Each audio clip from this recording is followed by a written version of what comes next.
prepara a mensagem, é Deus que prepara o pregador. Eu creio que ele veio preparado. Eu creio que ele veio cheio da unção, da graça, da misericórdia de Deus. Ele estava lá na casa dele, sentiu de vir, e nesse sentir de vir, Deus já vai colocando as palavras. Deus já vai movendo céus e terra em favor da igreja. Então eu creio, irmão, que a mensagem de hoje vai vir para renovar a igreja. Para a glória de Deus. Estenda suas mãos para cá, Bispo Jean, nosso amigo, de casa já. Estenda a mão para cá, abençoa a vida dele, abençoa o ministério dele, abençoa a família dele nesse momento. Pai, é neste momento, Senhor meu Deus, que nós entregamos em tuas mãos o teu servo, Pai, que está com a missão, Senhor, de trazer a palavra aos nossos corações, papai. Sabemos, Senhor, meu Deus, que não vai vir nada dele, mas sim do Senhor, papai. A tua palavra diz, papai, tudo que nós ficamos aqui na terra é ligado aí no céu. Então, neste momento, a adoração foi para ti, papai, e sempre será. Agora, papai, derrama, Senhor, da tua graça. A palavra, Senhor, meu Deus, que nos aviva, Senhor, meu Deus, e que nos mantém de pé. Usa, Senhor, o teu servo nesta noite, Pai, para falar com a tua igreja, em nome de Jesus. Aplauda ao Senhor Jesus.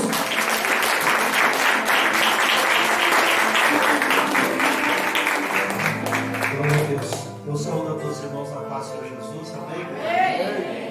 Contrariando um pouco aqui o pastor Elcio, eu saí de casa, na verdade, dizendo para minha esposa, eu não gosto de chegar assim com o culto já iniciado, independente de pregar ou não. Eu dizia para ela, vamos sair um pouquinho mais tarde. O pastor Elcio, ainda bem que hoje eu não vi ele, a gente sempre se encontra no campo, e vamos sair um pouquinho mais tarde porque eu não quero ministrar. Tem aquele momento que a gente precisa ouvir, né? Davi, ele era pastor, mas ele, quando escreve o Salmo 23, ele se coloca numa condição de ovelha. E eu vim preparado para ouvir, mas seja o que Deus tem para todos nós. Deus, glória a Deus. Abra a sua Bíblia no Evangelho de Mateus, capítulo 3. Estou, sem dúvida alguma, muito feliz por ter de estar aqui. Sempre o pastor Isaac, nós estamos ali na praça, ali conversando, ele dando umas lições para mim, passando os conteúdos para mim, eu aprendendo com ele. Grande homem, amigo de Deus. Ele tem muito para ensinar, viu? O que eu aprendo com esse homem não está escrito. Marcelo, um grande amigo e filho na fé, um filho que eu tenho um carinho muito grande. Eu sou feliz por ele, porque a primeira vez que eu trouxe ele para cá, o menino está aí, criou raiz aqui mesmo. E a igreja, parabéns, pastor, por ter acolhido ele, e principalmente nos momentos difíceis da vida dele. Feliz pelo meu irmão, mais velho de casa, sou mais novo, olha, irmãos, não cansando vocês, rapidamente, Deus é maravilhoso, porque todas as vezes ele sabe disso. Eu programei para trazer ele aqui nessa igreja. Comentei com o pastor Elcio, a minha mãe. Um dia eu quero trazer o meu irmão e minha mãe. Quem sabe eles ficam aqui com vocês. E eu sei programar. Um dia quase deu certo. Quase deu. E para minha surpresa, eu não sabia que ele estava aqui, né? Eu não sabia que eu vim ele. E eu vim dizer que é a primeira vez. Olha que bênção. É Deus quando tudo tem um momento de Deus, como foi falado. Mateus capítulo 3, versículo 16 e 17.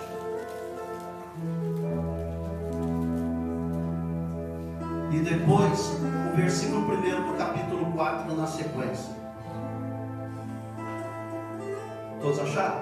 Amém. Bem, eu vou ler então aqui na versão da minha Bíblia, que é a Bíblia NVI, e vocês acompanham as suas, mas o importante é que tudo é um significado só, é uma história só. Nos diz assim, Mateus 3, versículos 16 e 17. Assim que Jesus foi batizado, saiu da água, e naquele momento os céus se abriu, e ele viu o Espírito de Deus descendo como pomba e pousando sobre ele. Então uma voz do céu disse: Este é o meu filho amado, em quem me agrado. Versículo 1. Então Jesus foi levado pelo Espírito ao Deserto. aonde, igreja? Deserto. Para ser tentado pelo diabo. Podem tomar os vossos lugares. Louvado seja Deus. Quando a gente fala de deserto, pensa em deserto, é claro que no sentido assim espiritual da coisa, quando alguém fala estou passando pelo deserto, é que porque alguma coisa certamente não está nada bem, né? Certamente alguma coisa não está lá, nada legal na vida dessa pessoa. Algum problema ela está passando, alguma situação ela está enfrentando. E me lembrando, os dois maiores desertos, o primeiro deserto é o deserto da Antártida. É o primeiro maior deserto da Antártida. Ele chega mais ou menos a 14, guardem bem isso, milhões, eu não estou falando de mil. Ele chega a 14 milhões de quilômetros quadrados. É um continente mais frio e seco. É o primeiro maior deserto, conhecido pelas suas geleiras, onde a temperatura ela chega mais ou menos a 89 graus Celsius negativo, abaixo de zero, bem abaixo. E o segundo maior deserto é o deserto do Saara, localizado na África, aonde chega mais ou menos aí a cerca de 40 a 50 graus Celsius acima, tá? E ele chega, como eu disse, a mais ou menos a 9 milhões de quilômetros quadrados. Esse é o segundo maior deserto. Ele chega mais ou menos a passar por cerca aí de uns 13 países, para vocês terem uma ideia. Senegal, Sudão, Líbia, Egito e assim vai, Marrocos, Argélia e outros países. Ele chega a cortar mais ou menos 13 países devido à sua imensidão. E o menor deserto em termos, ou melhor dizendo, o deserto da Judéia, ele não chega a milhões de quilômetros quadrados, mas ele chega a cerca de, situado no sul de Israel, ele chega a mais ou menos a 1.500 quilômetros quadrados. Olha a diferença. Enquanto um chega a 14 milhões de quilômetros quadrados e o outro a 9 milhões de quadrados, o deserto da Judéia chega aproximadamente a uma área de 1.500 quilômetros quadrados, próximo de Jerusalém. Mas independente, pastor, das suas características, né? De um ser gelado, outro mais quente, um ser maior ou menor, ele não deixa de ser deserto. Não é verdade? Não deixa de ser deserto. Mas foi para este deserto da Judéia, foi para esse deserto aonde Jesus, ele foi então o quê? Conduzido, logo ele sai da água. E literalmente deserto é isso. Literalmente deserto é isso. É um lugar seco, é um lugar arenoso, é um lugar que praticamente não há habitantes, que segundo os geólogos é um lugar de alucinações, é um lugar totalmente deserto, onde muitas das vezes, como o deserto do Saara, à noite há quem diga que existem serpentes que atacam subitamente. E espiritualmente, agora falando de deserto, também, como eu disse antes, não deixa de ser espiritualmente, irmão, uma situação bastante conflitante que nós estamos passando, uma situação de conflitos aonde nós precisamos vencer esse deserto da nossa vida. Espiritualmente, trazendo para a nossa vida, deserto não deixa de ser uma situação bastante desagradável que nós estejamos enfrentando. E quando nós estamos no deserto, quando nós estamos passando pelo deserto, quando nós, preste atenção, quando nós estamos numa situação, ou seja, passando pelo deserto, enfrentando o deserto da nossa vida, significa o que, pastor? Que certamente nada está legal, nada está bom, nada está bem para nós.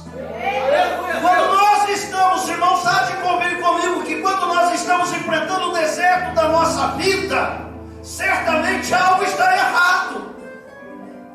Algo não está nada confortante. Certamente algo não está nada agradável. E o texto que me traz aqui é justamente isso: é vencendo o meu deserto. Amém? Quantos aqui gostam de passar pelo deserto da vida? Quantos aqui amam passar pelo deserto da vida? Ninguém, né? É complicado. É complicado. E eu tenho certeza que cada um de nós temos o nosso deserto. E eu vim aqui com o meu deserto para ouvir o pregador. Eita Deus! Quantos de nós não enfrentamos o nosso deserto? Mas o texto hoje vai nos mostrar isto: vencendo conflitos, vencendo o meu deserto. Veja bem, e o texto nos mostra isso. Jesus, logo ele sai do seu batismo, o Espírito Santo pousa sobre ele em forma corpórea como uma pomba. Ele é conduzido para onde? Ele é conduzido para uma vida de vitória. Ele é conduzido para uma vida agradável, uma vida boa. Não, agora eu aceitei Jesus, agora eu entreguei minha vida para Jesus. Meu irmão, batizei, agora minha vida vai ser outra. Não, Jesus foi conduzido para onde? Para o deserto. Às vezes nós achamos isso, que após o batismo nós não vamos ter mais conflito. É duas coisas interessantes aqui. Em segundo lugar, agora Deus piamente Ele também vai confiar nas mãos de quem? Ele não vai confiar o deserto na mão de Davi, porque Davi certamente não venceria o seu deserto, muito menos na mão de Pedro, porque Pedro também desistiria logo na primeira, ou outros que certamente não suportariam o teu deserto. Mas Deus, Ele vai confiar esse deserto na mão de quem? Do teu Filho amado, de Jesus Cristo, para dizer para você, meu querido, eu venci, você também pode vencer o deserto da sua vida. É isso que Ele está nos ensinando. Deus queria comprovar, Deus queria mostrar ao mundo realmente em quem Ele poderia confiar o deserto da nossa vida. Então permita eu te dizer, primeira coisa que eu aprendo aqui nessa palavra, que só é conduzido para o deserto quem Deus tem um propósito. Pode ir. Eu não vim preparado, então. Amém? Primeiro lugar, só é conduzido para o deserto quem Deus tem um propósito, quem Deus tem algo específico. Então, se você está passando o deserto da tua vida, meu querido, é porque Deus tem algo grande ainda contigo, é porque Deus tem algo maior contigo. Não é para te desonrar, não é para te levar para baixo, não é para te desmerecer, é porque Ele tem um propósito na sua vida. Só é levado para o deserto como o teu filho foi conduzido para o deserto, é porque Deus tem um propósito na sua vida. Aonde Moisés foi parar no deserto, antes de ser o libertador de Israel? Foi lá no monte Sinai que Deus falou com ele, e depois ele foi para o deserto. Para onde que Elias foi conduzido? Para o deserto. Aonde João Batista foi? No deserto. Para onde que Agar fugiu da sua senhora chamada Sara e Abraão? Para o deserto. Mas foi lá que Deus colocou um anjo e falou com Agar. Foi lá no deserto que Deus encheu Agar de promessa. Foi lá no deserto que Deus falou com ela. Foi lá no deserto que Deus deu a ela a honra. Aleluia! Você está passando pelo deserto, meu irmão. É porque Deus tem um propósito na sua vida. Você é conduzido para o deserto aquele que Deus tem um propósito na vida dele. Outro dia eu li uma frase, certamente todos aqui conhecem essa frase, que se Adão caiu no jardim, Jesus venceu no deserto. Aleluia! No deserto. Quando eu abro a minha Bíblia no livro de Gênesis, capítulo 16, Agar estava grávida. Ela carregava carregava no seu ventre uma criança fruto de uma manipulação de Sara e Abraão. E agora ela se vê a necessidade de fugir. Para onde ela vai? Para o deserto. Mas lá é o que ela não esperava. Era ter um encontro com Deus. Aleluia. E o anjo do Senhor vai dizer para ela: volta, humilha para sua senhora e volta. Glória. Porque eu tenho promessa na vida dessa criança. Oh, No capítulo 21, agora ela é expulsa, subitamente ela é expulsa daquele lar. E o capítulo 21 de Gênesis vai dizer que ela não tinha outro recurso a não ser o deserto. Ela deixa a criança e se afasta para não ver a criança. Mas agora ela está com a criança nos seus braços. é verdade, Deus. Mas ela não esperava encontrar quem lá? O anjo do Senhor. Aleluia. Deus está falando com alguém aqui hoje. Aleluia. Especificamente. Glória. Deus está dizendo aqui especificamente com alguém: esse deserto da sua vida é porque eu tenho uma nova história. Eu tenho uma nova história para você. Eu tenho uma nova história para sua família. Eu tenho uma nova história para o seu casamento. Eu tenho uma nova história para o teu trabalho, para a tua vida profissional. Eu tenho uma nova história de vida para esta igreja. Eu tenho uma nova história para você, meu querido. Eu tenho uma nova história. Pastor Elcio, eu vou sair da igreja, porque eu não aguento mais esse deserto da minha vida. Então deixa eu te dizer, em segundo lugar, meu querido, que não é mudança de lugar que você necessita para obter a vitória, mas é mudança de coração, de atitude. É aí que Deus vai mudar a tua história. Em segundo lugar, que eu aprendo,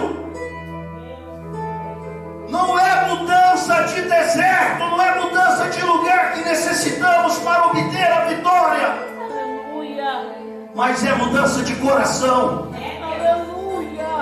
é mudança de atitude, é mudança de atitude. Eu não estou dizendo aqui, não venho aqui para pregar, aliás, nem vim para pregar. Eu não estou dizendo com isso que você tem que mudar a sua atitude com o pastor, porque você está rebelde com o seu pastor. Eu não estou dizendo que você tem que mudar a sua atitude. Eu vim aqui para te dizer que você tem que mudar a sua atitude com o teu esposo, com a tua esposa, antes que você fica aí lambendo parede. Que você tem que mudar a sua atitude com o seu chefe antes que você perca o teu trabalho. Mas a única coisa que Deus me coloca aqui para dizer, seja qual é a atitude que você tem que mudar, mude. Mude. O deserto sempre vai fazer parte da nossa vida.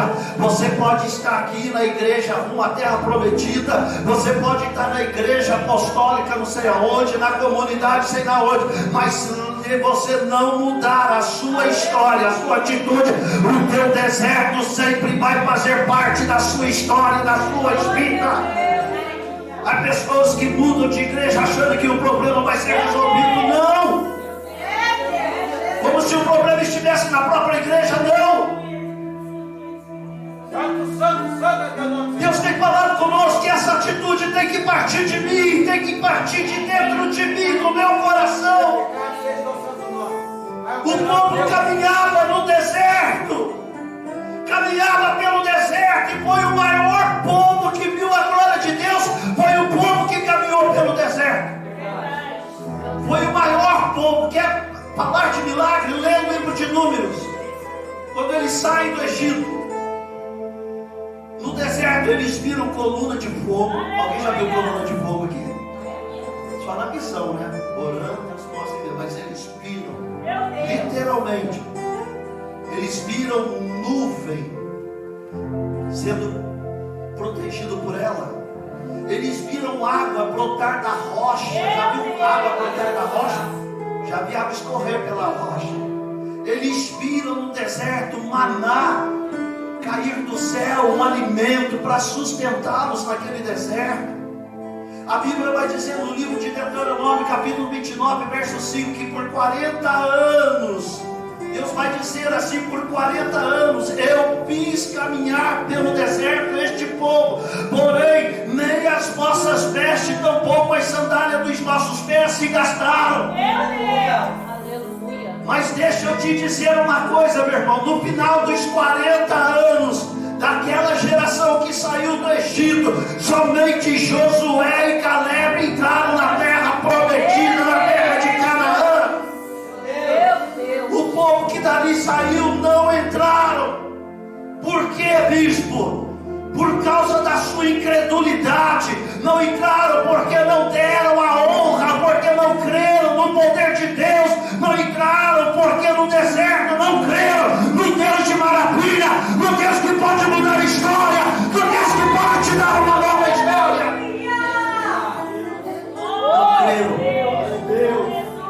Não creram.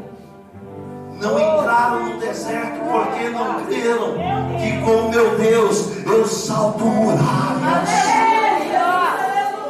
eu disparo um exército. Não é mudança de lugar. Lá no Egito, se eles tivessem sido verdadeiros adoradores, a história seria diferente. Deixa eu te dizer aqui, já logo encerro. Em terceiro lugar que eu aprendo é que o deserto na vida de um cristão, guarde isto, o deserto na vida de um cristão não é acidente de percurso, mas é propósito de Deus. Já viu aquele irmãozinho, aquele abençoado, quando chega perto da gente?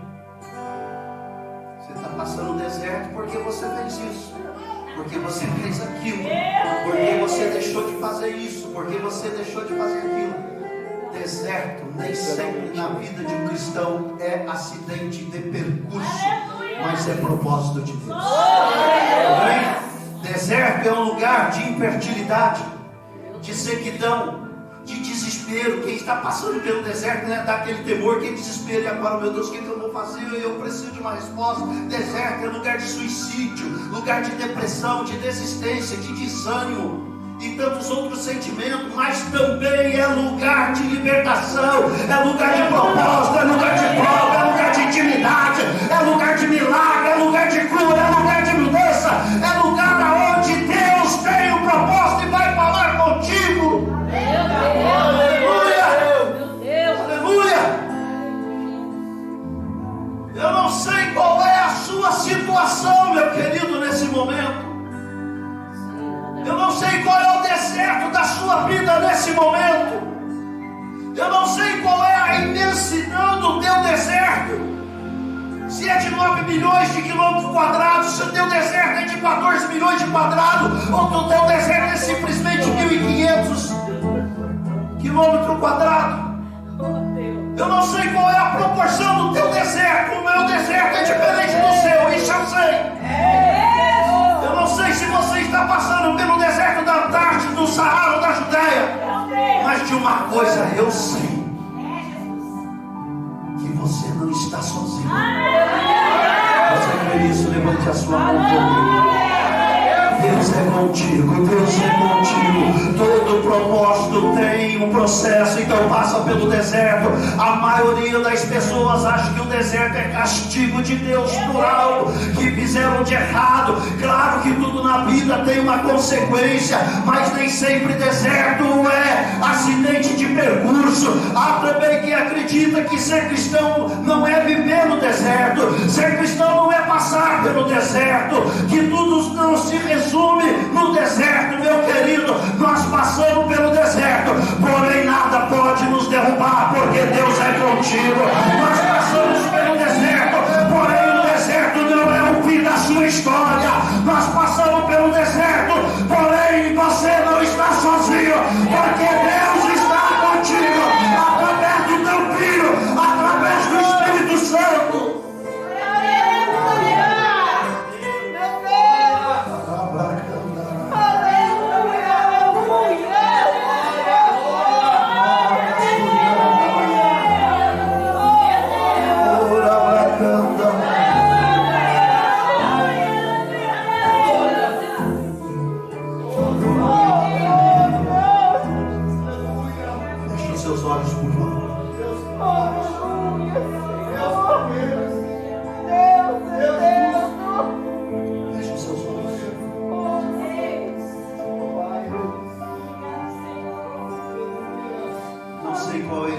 no seu deserto?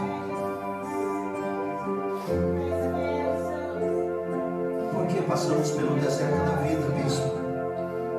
Em primeiro lugar, porque nós precisamos aprender a ouvir a voz de Deus. Em primeiro lugar, porque nós precisamos ouvir o que Deus está falando conosco, o que Ele quer nos ensinar. Foi lá no Monte Sinai que Moisés ouviu a voz de Deus. Foi lá no Monte Sinai que ele aprendeu a ouvir a voz de Deus.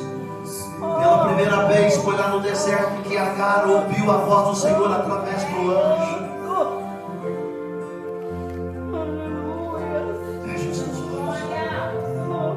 Tem pessoas aqui que estão passando, sim, é claro, evidentemente, estão passando pelo deserto. Quem está? Porém, há pessoas aqui que certamente dentro de si está falando: Senhor, como está tão difícil o deserto da minha vida. Passamos pelo deserto porque precisamos aprender a ouvir o que Deus quer com cada um de nós, meu querido.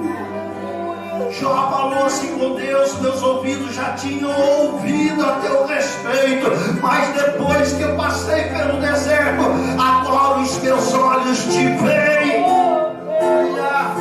Quantas vezes nós nos encontramos perdidos no deserto, e quando nós estamos perdidos no deserto dessa vida, nós perguntamos, nós questionamos: por que isso está acontecendo comigo, Senhor?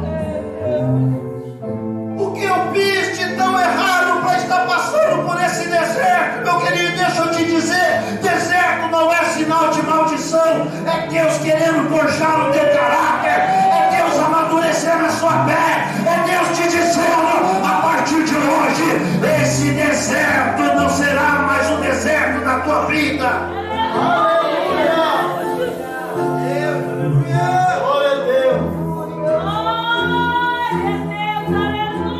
Coloque de pé em nome de Jesus. Glória a Deus. Navegarei. Feche os seus olhos. O oceano do Espírito. Com a permissão do pastor Elcio, eu quero orar com você aqui na frente. Eu quero orar com você aqui que hoje entrou e disse: Senhor, eu preciso vencer esse deserto da minha vida. Venha à frente, por favor. Sai do seu lugar e venha à frente agora, em nome de Jesus. Mas venha com fé, venha falando com Deus. Ao Deus da minha vida.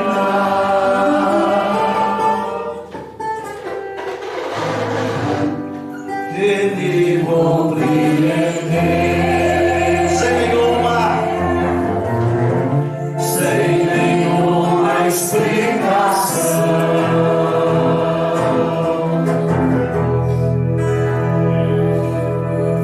Espírito, que desce como fogo nesse lugar, desce como fogo, Senhor, meu Deus e Pai. Imagina eu que não está sendo nada fácil passar pelo deserto, Senhor. Certamente essas mulheres, esses jovens estão passando por um deserto da vida. Certamente estão vivendo uma circunstância difícil da vida. Mas o Senhor foi conduzido pelo Espírito no deserto e lá sob tentado, mas venceu o diabo. Nós te louvamos, amor. Eu quero estender as minhas mãos sobre a vida desta igreja. Que o teu Espírito e a tua graça possa ser derramado aqui neste lugar.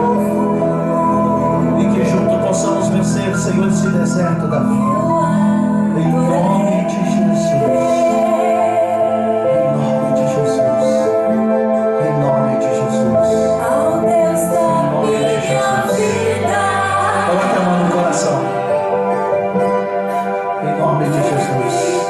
Em nome de Jesus, ó Pai. Tome cada vida.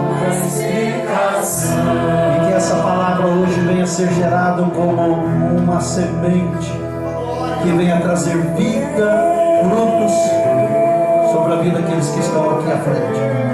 Em nome de Jesus. Amém? Pode voltar aos seus lugares. Eu vou orar por essa moça.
Sim.